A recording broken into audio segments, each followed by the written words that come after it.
staged UFO attack on Earth. We have been preconditioned by all the media for the past couple of decades to slowly but surely start accepting the existence of aliens and UFOs.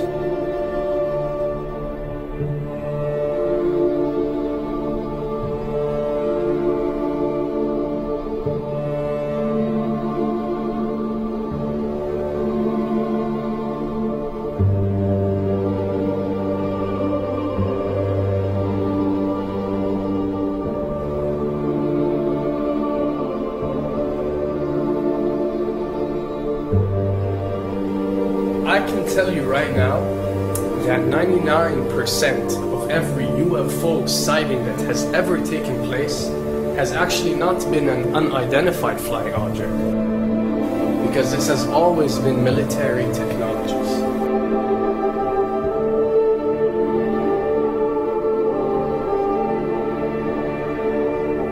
Another thing I'd like to point out is surveys and questionnaires. You know, we get surveys and questionnaires all the time, you know, sent out by the state or by the government or by our rulers and our officials and so on and so forth. Do you really think that these ruling powers care about what you think? Do you really think that they're waiting to ask you and receive your answer before making a decision? What happens with these questionnaires is that they are released. For example, what country do you think the US should attack next? And if it yields back results like 70% of the US population believe Iran is the next country that should be attacked, this is actually a study conducted for the effectiveness of the media propaganda that they are using. So when they get such results, they look at it and they be like, all right, amazing. Our media propaganda is working. We are purposely trying to manipulate people to think that Iran should be the next one, and check out the survey results. We're doing a great job in propaganda. That's what it's all about. And if the results come back and they aren't up to par, so let's say 20% want war with Iran and 80% want actual peace, they say, okay, so now we have to go and rework our media propaganda and make it more effective so these percentages change. Why am I saying this? Because of the UFO phenomenon. Since the 60s, the amount of people who believe in extraterrestrials have skyrocketed, and they're only increasing day by day in our modern world. This only confirms the success and the plans that are taking place to first manipulate you to believe in UFOs, and second, to conduct a UFO attack that is going to force the whole world to unite to fight off this enemy and accept the New World Order. A former Canadian government official is warning we may be on the verge of intergalactic war, saying, quote, the Bush administration has finally agreed to let the military build a forward base on the moon, which will put them in a better position to keep track of the comings and goings of visitors from space, and to shoot at them if they so decide. I was introduced to the late Dr. Wernher von Braun in the U.S., the father of rocketry. In my first meeting with him, during that first 3.5 hours, he said to me, Carol, you will stop the weaponization of space, because there is a lie being told to everyone that the weaponization of space is now first being based upon the evil empire, the Russians. There are many enemies, he said, against whom we're going to build this space-based weapon system. The first of whom was the Russians, which was existing at that time. Then there would be terrorists. Then there would be third world countries. Now we call them rogue nations or nations of concern. Then there would be asteroids.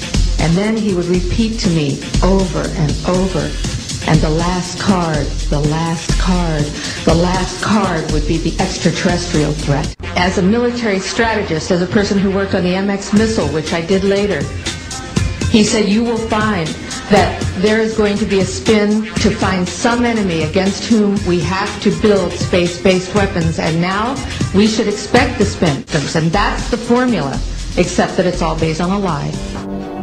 A supersonic saucer. Called the Silver Bug, it was truly revolutionary. The plans show in detail a multi-jet engine craft that boasted amazing maneuverability and speed. It's an intriguing thought that this concept may tie in with the work of the German scientists who brought saucer technology to the US at the close of the Second World War. What was needed were certain cover stories. What do you do when people are spotting aircraft and then telling reporters that they've seen something very unusual flying out of an airbase in Nevada?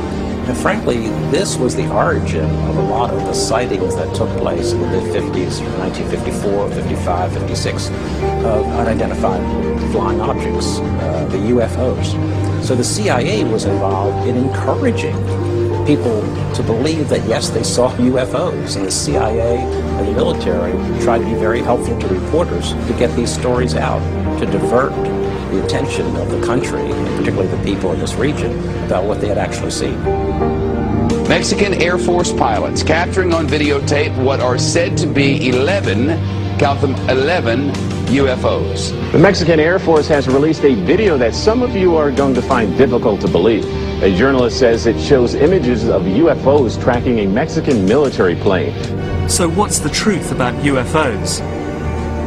The story of successive attempts to develop radically new forms of flight, conducted under the strictest secrecy, is inextricably bound up with our relationship with UFOs over the last 60 years.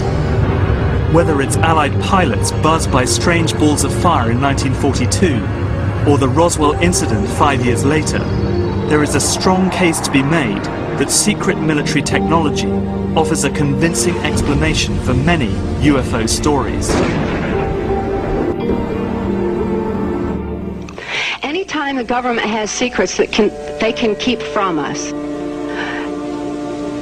they can manipulate us by those secrets. In essence, they still remain 25 years at least ahead of us in technology, information, and knowledge, and secrets, and they are using them against us.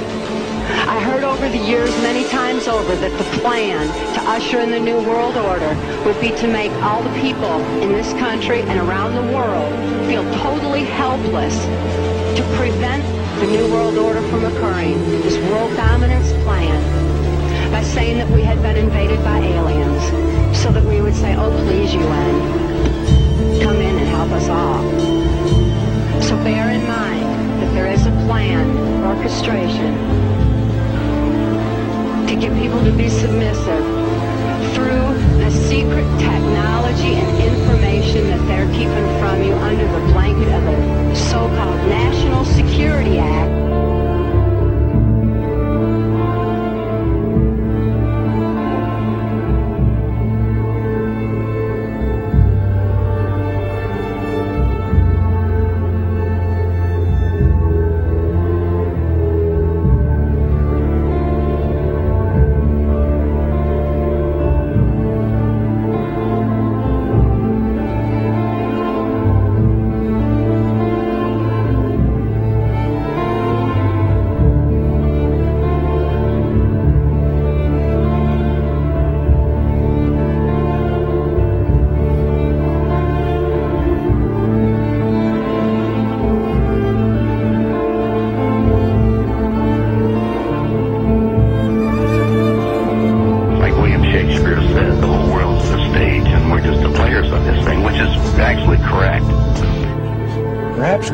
Some outside universal threat to make us recognize this common bound. I occasionally think how quickly our differences worldwide would vanish if we were facing an alien threat from outside this world.